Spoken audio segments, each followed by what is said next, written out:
Can a relationship survive cheating? Now listen, before you answer too quickly, there has been some relationships that has survived infidelity.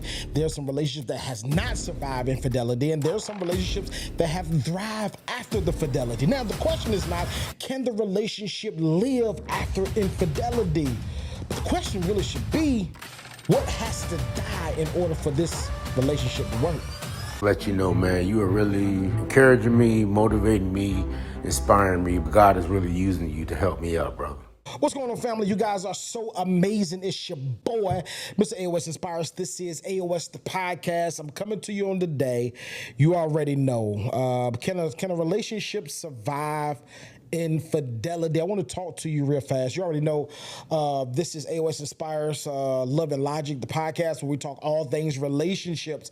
And on today, I don't want to shortchange it. I don't want to short step it.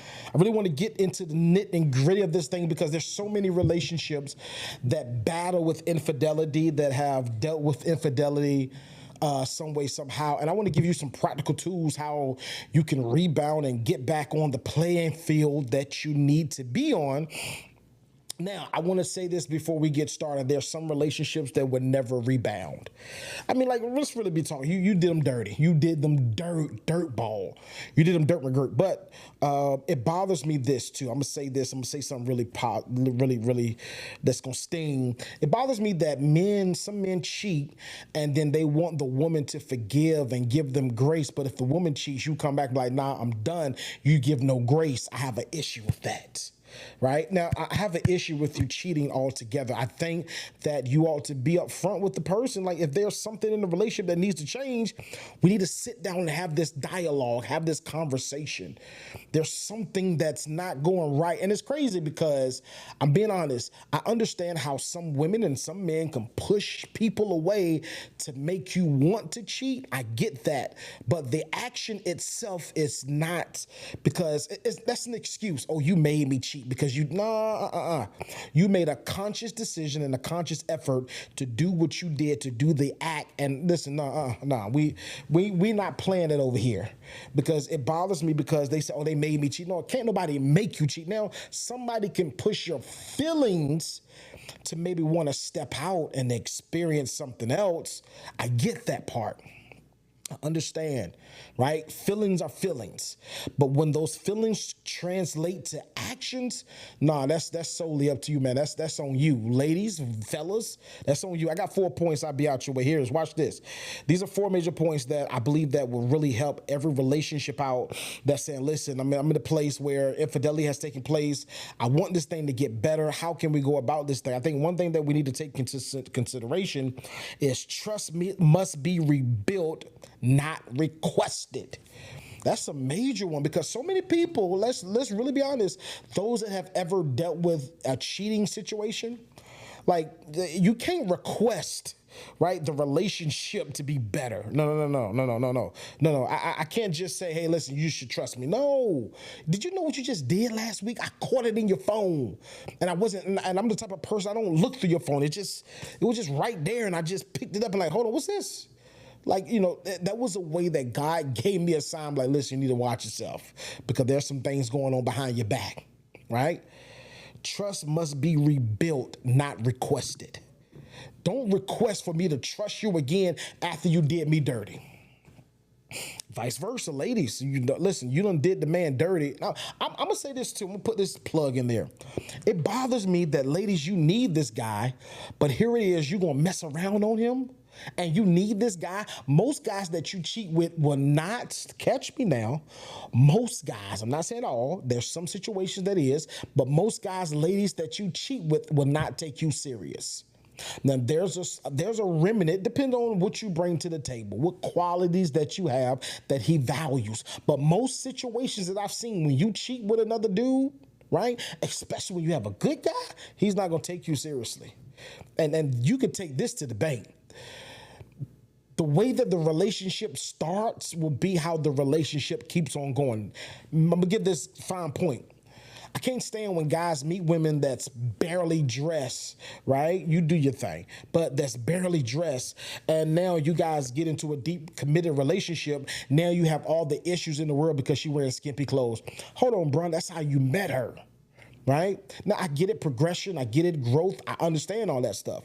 But you can't expect something out of her that's not in her, right? When you first met her, because evidently there was something about her that attracted you to her about the way that she was carrying herself, right? But now you're taking her seriously. Like, hold on, my ladies don't wear stuff like that. Nah, bruh. Nah, that's crazy. So point number one was trust must be rebuilt, not requested. Number two, accountability must replace excuses.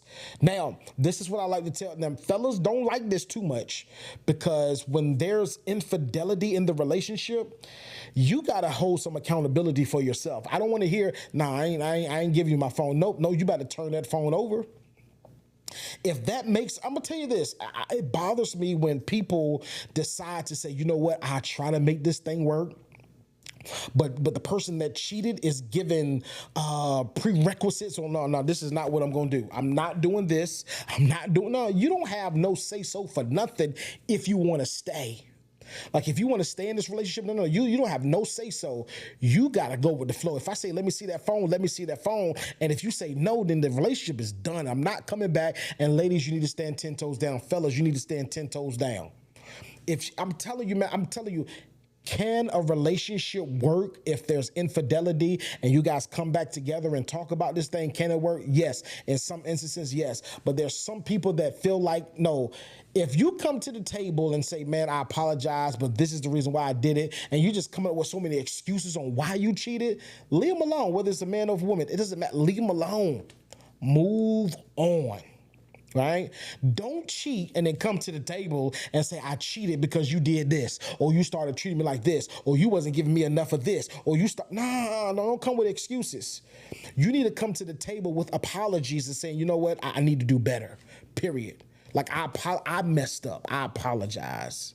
And that bothers me so much, because so many people, they blame you for why they cheated. Nah, bro, that was your actions, sis. That was your actions, bro. That was your actions. You made the decision to step out there and do whatever it is that you did, and you got caught. So you got to hold yourself accountable. Stop making excuses. Hold yourself accountable. Where are you at? I'm here. I'm going here after here. Listen, if you know that you have a good person and you cheated on them, I need you to break that thing down.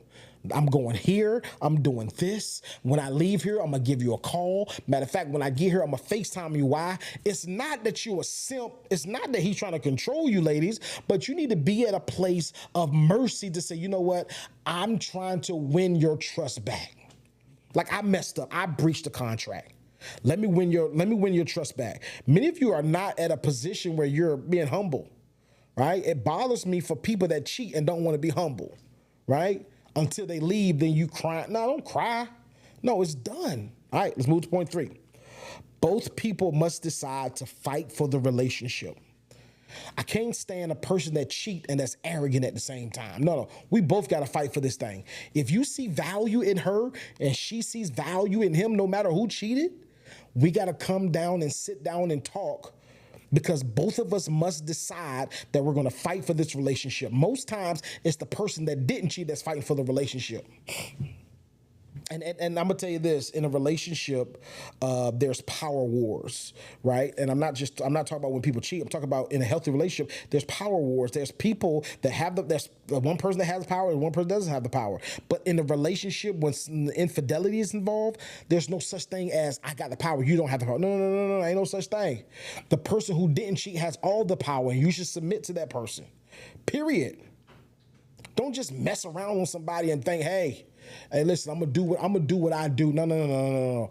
You're not gonna just do what you do. No. Accountability must replace excuses. And both people must decide to fight for the relationship. Period. Point blank, period. All right, number 4, I'm done. Healing takes longer than the affair took. I'm gonna say that again, because that was a good one. Healing takes longer than the affair took. In other words, the healing process is going to take much longer than how long they cheated. So if they cheated, I'm not saying that you can calculate the same. Like, if they cheated for 2 years, it's going to take me 2 years to heal. It may not, but it may. I'm just saying. But I want you to understand that intricate part, that healing takes longer than what the affair took. They cheated for 3, 4, 5 years. It may take 10 years for them to fully heal. But whatever, listen to me clearly and I'm gone. Whatever it takes, you need to be woman, you need to be man enough to step up to the plate and say, whatever makes you comfortable, this is what I'm gonna do. Why? Because I messed up. I made a decision. Yes, I had a feeling. Yes, whatever happened. That doesn't matter. I did something that breached the contract of our relationship. And this is the thing too, I don't think a lot of people take into consideration. When you step out and cheat, you can bring something back home. You can bring an STD home quickly. Because you can't trust the person that you're cheating with to say, nah, I ain't messing with nobody. Yes, I'm using protection. You don't know. Y'all cheating. Whatever you're doing, you're cheating. Your side piece is based upon a lie, period. Why? Because they're going to show you the best qualities of them. It's all a lie. So, I mean, that's what I need you to do. Sometimes the healing is longer than the affair. Sometimes it works like that. But I need, whatever it is that you do, I need you to get to the place where you're holding yourself accountable, point blank, period. And I want to let you know, like, if you really listen to these 4 points that I mentioned, yes, there's some relationships that can champion this and win.